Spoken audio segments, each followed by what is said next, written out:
So good afternoon, ladies and gentlemen.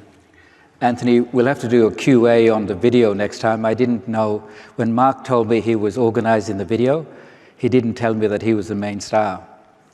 So we'll have to make sure we do a Q&A on that next time. But ladies and gentlemen, to a more serious note, delegates, distinguished guests, and I want to acknowledge our Prime Minister, Honourable James Marape. I want to acknowledge Madam Rachel Marape, who's been with us. We're privileged, and I will introduce very shortly our Deputy Prime Minister, John Rosso. All of our ministers that have taken time and are with us this afternoon and been with us right throughout the conference, plus senior bureaucrats led by Chief Secretary, Ambassador Ivan Pomalu, a host of senior executives from industry, both our mining and energy industry, plus, of course, our suppliers right across.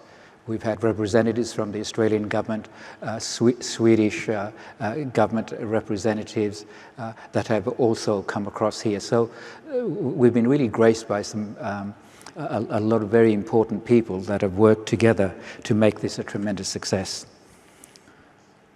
My task is that I'm going to introduce our Deputy Prime Minister. He's going to start with his remarks, and then I'll come back on just to make some closing remarks and some thank yous. But before I invite our Deputy Prime Minister, I need to acknowledge the traditional custodians of this land, the Gadigal people of the Eora Nation. Let us also honour their enduring culture, history, and contributions to this region. And it's important that we acknowledge their connection to this place, and it's a reminder of the importance of preserving our own heritage at home while we build an inclusive future for our country. So this is a pleasant task to introduce the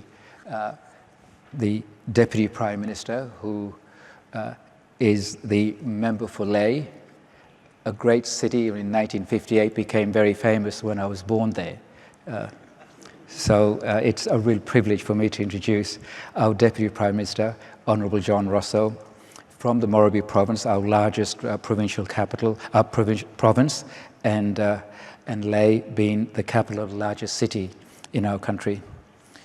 Honourable Rosso was first elected to the 10th National Parliament as an independent candidate for Lae open seat in 2017 national general elections. He then joined the Pangu Party, Papua and New Guinea Union Party. Honourable Rosso was appointed Minister for Lands, Physical Planning and Urbanisation on the 7th of June 2019 and Deputy Prime Minister on the 23rd of May 2022. Honourable Rosso was elected for a second term in the 11th National Parliament of our country in 2022. He was reappointed Deputy Prime Minister, Minister for Lands, Physical Planning and Urbanisation. He's also Minister for Immigration. He's also Minister for Labour and Industrial Relations and Employment. Just prior to entering politics, Honourable Rosso was a successful businessman and served as, oh, I didn't know this one, Chief Sergeant with the Papua New Guinea Royal Constabulary.